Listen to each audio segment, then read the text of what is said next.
Welcome to Kentucky. The gently rolling hardwood ridges wrapped around the slithering hollers and bottomland make it for some of the best whitetail habitat in the country.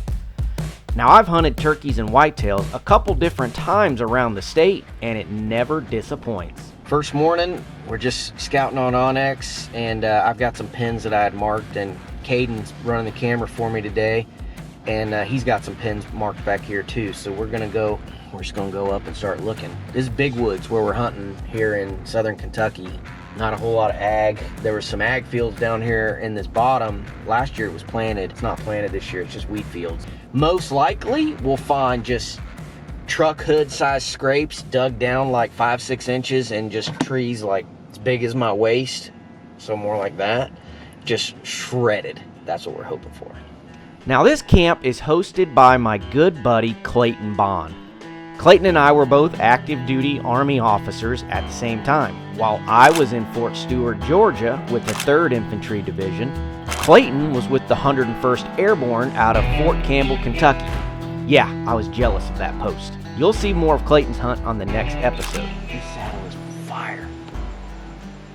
Fresh scrape, fresh rub. Like 5 or 6 fresh scrapes behind us. I can see 3 rubs from here.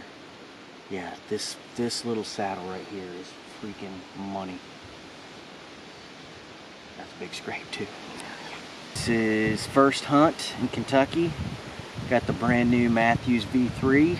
This is the second hunt I've ever done with it. So south wind, wrong wind for this area. Pretty much everything sets up for a north wind. And this is a spot I hunted last year. So we're just gonna dive in. I haven't been in here in a year, so dive in, see how it goes. The way this sets up, it's super thick to the south of me. A bunch of water and just crazy thick stuff down here. Above me is all the acorns and the ridges to my north, and that's where all the scrapes are. The idea is that they're coming out of this thick stuff and going up to the acorns and fresh and scrapes and whatnot. So.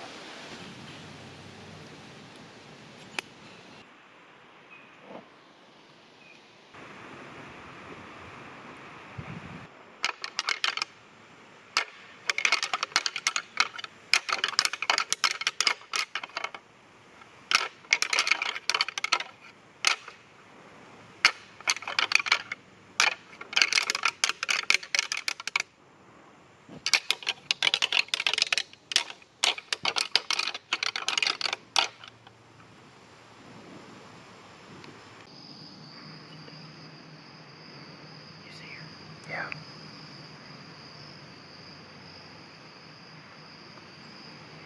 I don't know, about an hour before daylight, and we're going into this spot. We got an Onyx pin we're gonna walk to. Wind's not great, it's kind of iffy, but I'm only here for 5 days, so gotta kind of be aggressive. So talking with the other folks back at camp last night after we scouted all day yesterday, the sign we found seems to be what nobody else is finding. So we kind of changed plans. We weren't going to hunt it until tomorrow, but we decided, hey, let's give it a go. Let's get aggressive and get in here. So that's what we're doing. We're going to climb up this ridge and get set up. We'll be getting set up kind of right at daylight and a little before daylight. See how it goes. The wind's supposed to switch late morning, so I don't know, but we're going to try.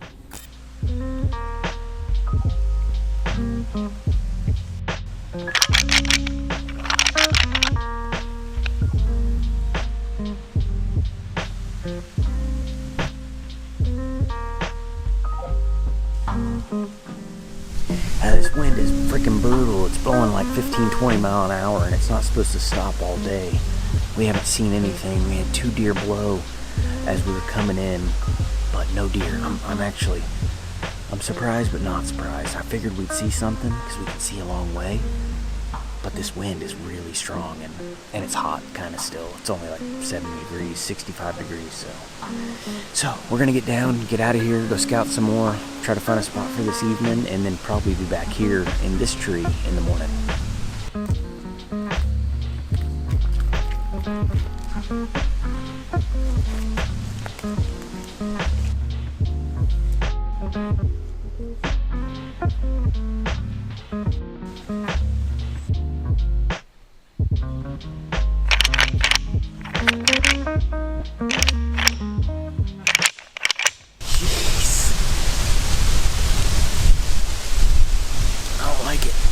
Cade and her up in this tree getting blown around like a piñata at a blind kid's birthday. It's stupid. And we're about out of camera light. Maybe 5 minutes left to camera light. Maybe. We did see a doe and a fawn. A doe and a yearling. They were about 50 yards away. And that's it. Slow hunt, windy hunt. But tomorrow, everything should get better. It's Tuesday morning. This should be the best morning of the trip weather-wise. 52 degrees right now at 5:20. Supposed to keep dropping until 47 or 48 degrees at about 8 a.m. is the low. Should be really good. We're sitting up on this ridge that we scouted that had a ton of scrapes, so hoping this cold weather's got them up and moving and going to check those scrapes. And if you're not stealth stripping your coffee mug, you're just wrong.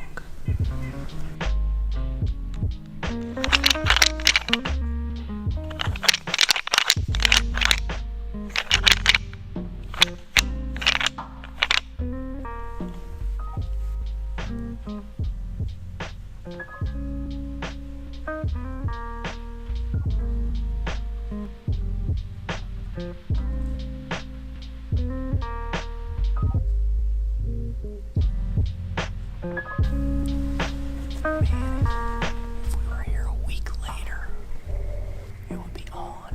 I kind of wanted to shoot her, but she didn't come close enough, thank God, because I probably would have shot her.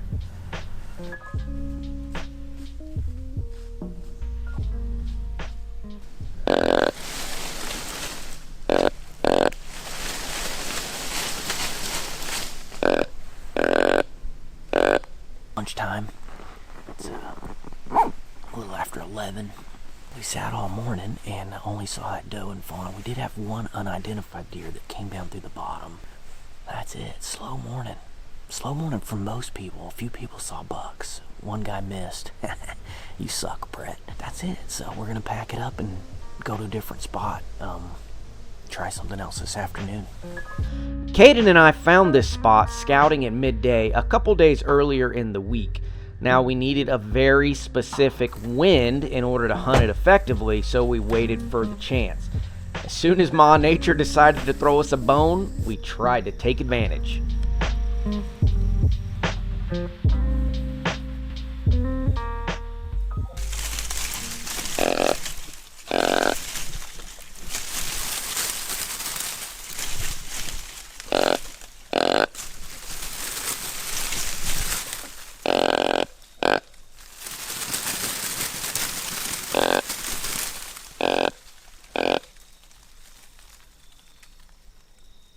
That's what you call a tree shaker. Works every time. A few moments later.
did hear something that sounded like maybe a crash, but not sure. Maybe it was good. I can't tell.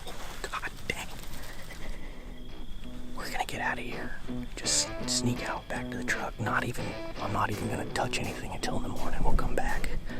Okay, that's it. I can't talk anymore. My original plan was to wait until the morning to take up the track. However, after talking with the fellas at camp, I learned the coyotes are extremely bad in this part of northern Kentucky, and we didn't want to risk losing the meat if at all possible. Everyone at camp was very confident about the shot, so after reviewing the footage over and over again, I decided to go track blood after about a 4-hour wait. 10 o'clock the next morning, got a dog on the way, going to meet the dog right now, and then we'll head back into the woods and get after this buck, and hopefully we find him. I mean, you guys saw the blood last night, so we'll see where we end up.